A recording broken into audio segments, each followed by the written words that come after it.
Hi, my name is Emily. I'm going to be your student doctor today.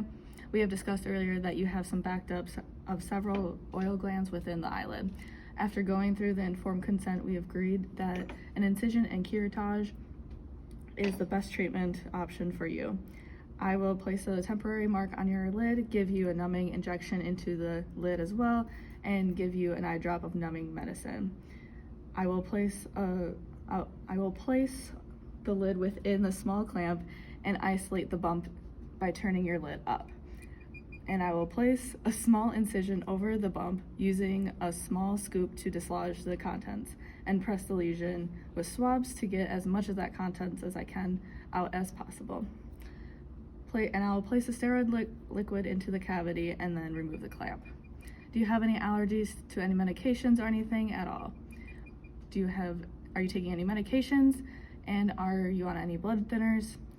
Do you have any bleeding disorders, and do you keloid scar? I'm going to take your blood pressure and pulse for your record and to be able to monitor it as I need to during and after the procedure. Do you have any questions for me before we get started?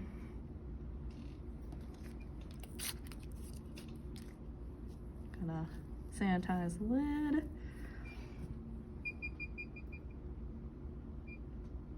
I'm gonna pretend this is a marker and I'm gonna mark an X where I'm gonna put the clamp.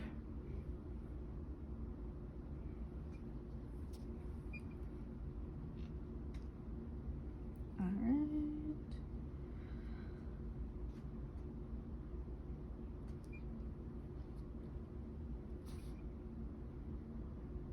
This is the part I don't get. I'm gonna take 0.6 cc of xylocaine and inject it into the eyelid. Bevel up.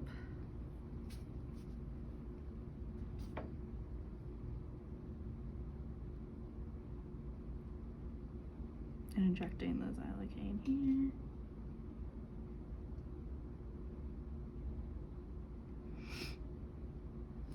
Just go. And I'm gonna digitally massage the area. And I'm spreading the medication.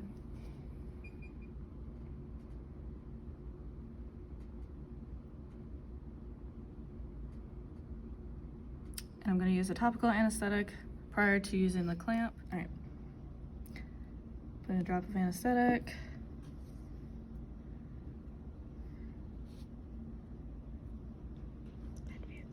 Advancing the clamp.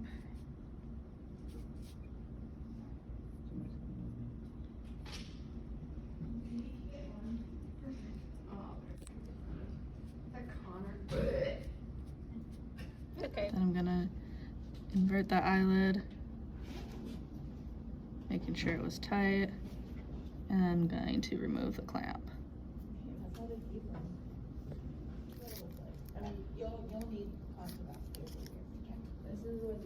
Practicing asepsis right here. Taking the clamp.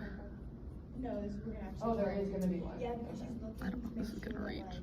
When your chair tells that you're doing it properly, because they'll be able to know if we did it well enough. Tightening it up. She's like, I know you're not gonna get it completely clean, but like if you're excessively having to push on the sides of it, then we know that you didn't career tell right. You got it, and they were really. Alright, using an 11 blade, I am cutting through making an incision here horizontally. That's what she told me when I did it.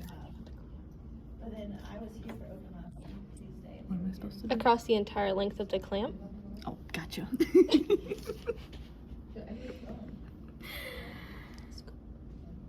Alright, we're gonna scoop out the contents and... Where's my scooper? Wait! Disrupting the contents into the cavity, scooping it out, and using cotton tip applicators to squeeze everything out and scooping it out.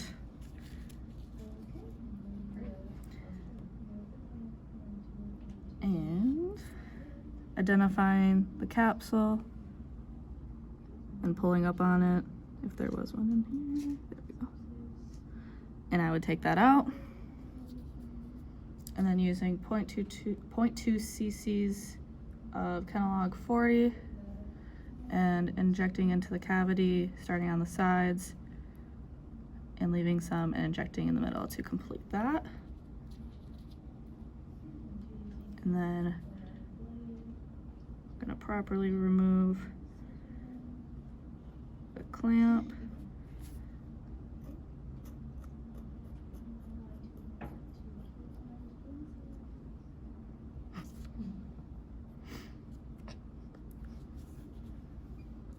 Then I'm gonna take some gauze and apply pressure, and applying pressure until I don't see any more active bleeding, and rinsing out the capsule with saline and topping it off with erythromycin ointment.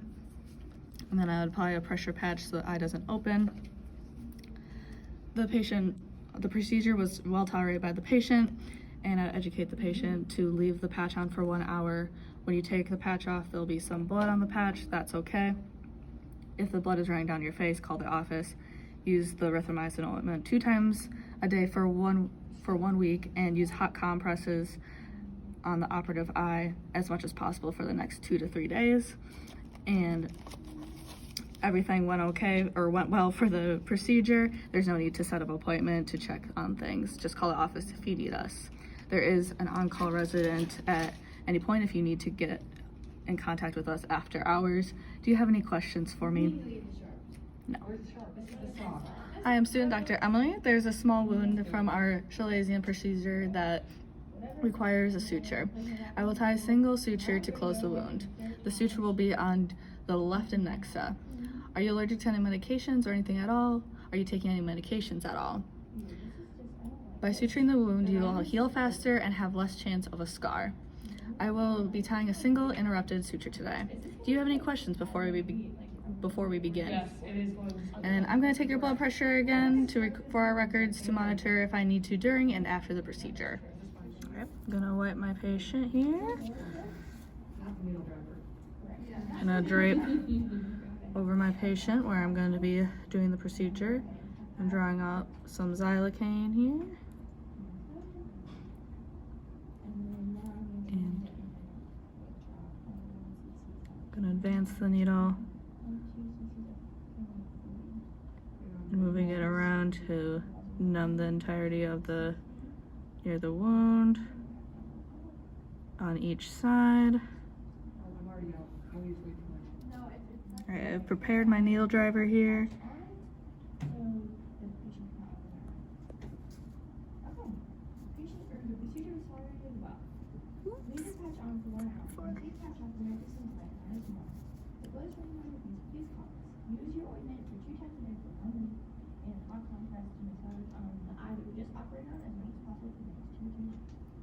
You leaving about an inch. 2-3 days hot. Yes. Got it. And then, well. Setting my needle aside. 2 times Doing a day 2 for 1 loops. week. Yeah. 2 times a day for 1 week. Ointment. So 1 double loop there. A A single loop, go in the What if you, who do you? single loop. Why Why do I have so much more? Go in the opposite direction. Then another single What is the loop. airspeed velocity of an unlaid swallow? Go in the opposite Patient, direction what is again. What is the airspeed And the velocity third of an one. unlaid swallow? I don't get it. Okay, going back to my. Go in the opposite direction once more. Hello, again. Dr. Hello, I am student Dr. Clara. There's a small wound from our Chalazion And cutting them for pretty close. So I'm going to I trimmed the suture, placing a needle into the sharps. A single interrupted suture was completed on the left eye. Erythromycin ointment was applied over the sutures in office. The procedure was well tolerated by the patient, and the patient was alert and discharged to at-home care, which I would explain to them to smear a small amount of erythromycin ointment over the sutures once a day. And then everything went well with your sutures, and your sutures are absorbable, so there's no need to set up an appointment to check on things. Just call us if you need us. And if you need us after hours, just call and wait for the on-call resident. And do you have any questions for me? No? And I'm going to demonstrate removing the sutures. I'm just pulling up on the knot here and cutting one section of that and removing the entire suture there and nothing in the patient.